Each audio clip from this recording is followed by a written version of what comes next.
और आपको बताए, धनी बनना हो तो बिल्कुल सरल उपाय है, अकाट्य उपाय है। धनी सब बनना चाहते, लेकिन पाप करके बनना चाहते, अधर्म करके बनना चाहते, दूसरों को लूट करके। हाँ, बोले शॉर्टकट से, तो शॉर्टकट से ऐसा मरोगे कि फिर निकलने को नहीं मिलेगा इस माया समुद्र से। ध्यान रखना, ये जो सोचते हैं ना बहुत जल्दी धनी बन जाने के लिए, एक उपाय है, बहुत जल्दी कृपा हो जाएगी, बहुत जल्दी धनी बन जाओगे। क्या? संतों की सेवा शुरू कर दो। श्री नथियाबाई जी जब वृंदावन आई तो महिमा सुनने को मिली संत सेवा, तो उनका मुझ गरीब से क्या संत सेवा होगी। तो चून मांग के लाती, उपला बिन लेती, उससे रोटी बनाती, और कोई भिक्षा जाता होता करने, साधु बुलाए, बाबा आ जा, मोटी मोटी लाल लाल रोटी सेक कर पवाती।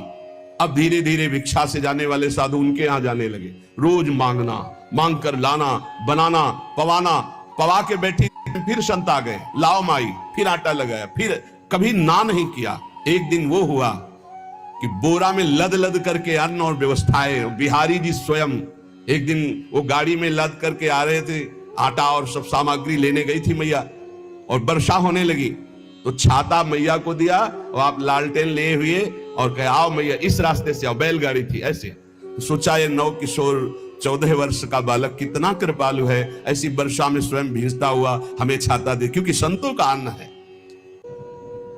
नहीं छलिया अगर अपने को जानने नहीं देना चाहता तो कोई नहीं जान सकता।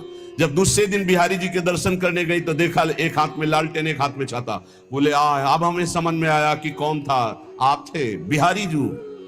श्री महामहिम परम भागवत सुदामा दास जी महाराज बिल्कुल इसी पद्धति से संत सेवा शुरू की थी। गौओं के उपले बिनकर लाना और आटा मांगकर संतों को रोटी बनाना और पवाना, और आज सैकड़ों संतों का रोज प्रसाद होता है। तब से लेकर अभी तक रोज संत सेवा, सैकड़ों संतों के आसन लगे हुए, सैकड़ों संतों को भोग प्रसाद पवाया जाता है।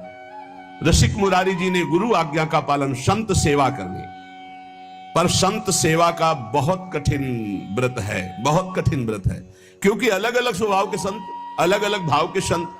ध्यान से सुना जाए, संत सेवी भाव रखने वाले उपासक, आपकी एक विलक्षण भावना थी, सब संतों का चरणोदक उतारते।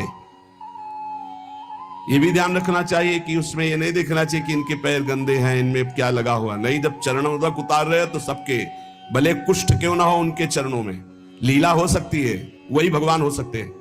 ध्यान रखना, जब चरण धोने के लिए संतों के बैठते हो आप लोग, तो उन्हीं में से ऐसे आ सकते हैं घृणित वेश धारण करके कि जिनको छूना भी अच्छा नहीं लगेगा।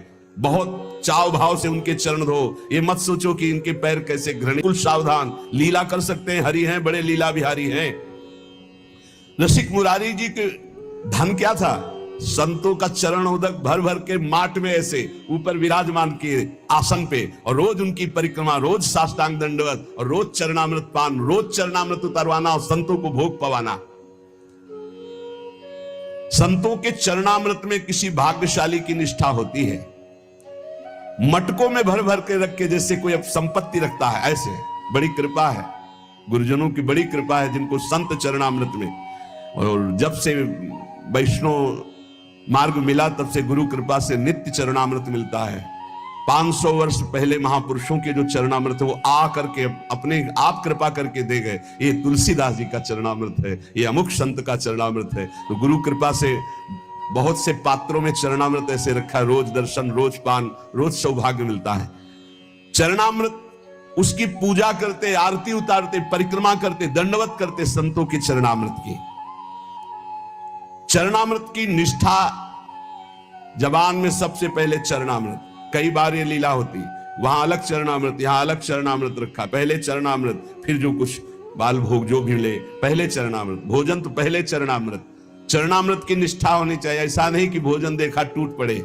श्रीधर बाबा जी की हमने निष्ठा देखी, अगर चरणामृत बोले बाबा चरणामृत तो संपन्न हो गया, तो फिर प्रसाद नहीं पाते, फिर दूसरे दिन चरणामृत जब मिलेगा तभी प्रसाद पाएंगे। बड़ी निष्ठा होनी चाहिए चरणामृत में, संत चरणामृत में। कभी कभी विचित्र लीला हुई, संत चरणामृत उतारा गया और 4 दिन के बाद दुर्गंध प्रकट हो गई। अब इतनी कीमती चीज कैसे फैला दे?